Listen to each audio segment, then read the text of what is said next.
مغرب کی نماز ہو چکی ہے، کچھ نمازی رخصت ہو گئے ہیں۔ رسول اللہ ابھی مسجد میں تشریف فرما ہے کہ ایک شخص بارگاہ اقدس میں حاضر ہوتا ہے، خستہ حال چہرے پر زندگی کی سختیوں کے نقوش عرض کرتا ہے، یا رسول اللہ، میں مفلس اور مصیبت زدہ ہوں۔ وہ کچھ اور بھی کہنا چاہتا ہے مگر شاید زبان ساتھ نہیں دیتی۔ مسجد میں پھیلی ہوئی خاموشی اور گمبھیر ہو جاتی ہے۔ حضور چند لمحے اس کے سراپا کا جائزہ لیتے ہیں، پھر ایک شخص سے فرماتے ہیں، ہمارے ہاں جاؤ اور اس مہمان کے لیے کھانا لے کے آؤ۔ وہ خالی ہاتھ واپس آ جاتا ہے اور زوجہ کا پیغام دیتا ہے، اس ذات کی قسم جس نے آپ کو حق دے کر بھیجا، میرے پاس اس وقت پانی کے سوا کچھ نہیں۔ مسافر یہ پیغام سن کر دم بخود رہ جاتا ہے۔ وہ جس بابرکت ہستی کے پاس اپنے افلاس کا رونا لے کر آیا ہے، خود ان کے گھر کا یہ حال ہے۔ حضور پیغام سن کر دوسری زوجہ کے پاس بھیجتے ہیں مگر وہاں سے بھی یہی جواب ملتا ہے۔ ایک ایک کر کے سب ازواج سے پوچھواتے ہیں لیکن سب کا یہی جواب ہے، اس ذات کی قسم جس نے آپ کو حق دے کر بھیجا، ہمارے پاس سوائے پانی کے اور کچھ نہیں۔ مسافر کی حالت دیدنی ہے، وہ افلاس اور فاقہ کشی سے بھاگ کر اس پاک ہستی کے دامن میں پناہ لینے آیا تھا جو تنگ دستوں اور محتاجوں کا والی تاجدار عالم ہے، جس کے اشارے پر دنیا بھر کے خزانے قدموں پر ڈھیر ہو سکتے ہیں۔ ایسی عظیم اور مقدس ہستی کے ہاں بھی بس اللہ کا نام ہے۔ اسے اپنے گھر کا خیال آ جاتا ہے۔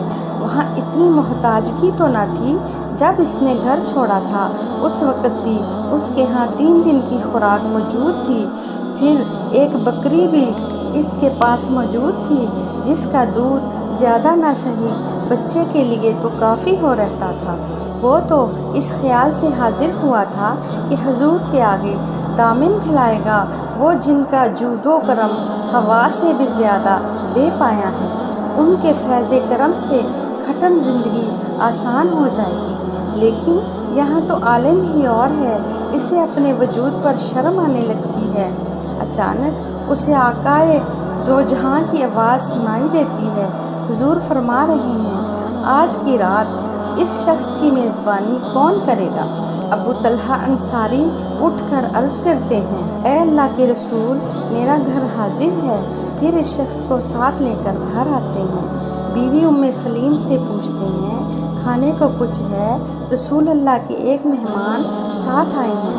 نیک بخت کہتی ہے، میرے پاس تو بچوں کے کھانے کے سوا کچھ بھی نہیں۔ ابو طلحہ کہتے ہیں، بچوں کو سلا دو اور کھانا دسترخوان پر چن کر چراغ گل کر دو، ہم مہمان کے ساتھ بیٹھے یوں ہی دکھاوے کو منہ چلاتے رہیں گے اور وہ پیٹ بھر کر کھانا کھا لے گا۔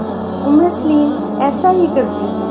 اندھیرے میں مہمان یہی سمجھتا ہے کہ میزبان بھی اس کے ساتھ کھانا کھا رہے ہیں۔ مہمان کو کھانا کھلا کر سارا گھر فاقے سے پڑا رہتا ہے۔ صبح ہوتی ہے تو ابو طلحہ رسول اللہ کی خدمت میں حاضر ہوتے ہیں۔ حضور انہیں دیکھ کر تبسم فرماتے ہیں اور کہتے ہیں، تم دونوں میاں بیوی رات مہمان کے ساتھ جس سلوک سے پیش آئے، اللہ تعالیٰ اس سے بہت خوش ہوا ہے۔ پھر حضور آیت تلاوت فرماتے ہیں جو اس موقع پر نازل ہوئی، وَيُؤْثِرُونَ عَلَىٰ أَنفُسِهِمْ وَلَوْ كَانَ بِهِمْ خَصَاصَةٌ، اور وہ اپنی ذات پر دوسروں کو ترجیح دیتے ہیں خواہ خود محتاج کیوں نہ ہوں۔ اس طرح ابو طلحہ اور ان کے گھر والوں کے ایثار کی داستان رہتی دنیا تک کلام الہی میں ثبت ہو جاتی ہے۔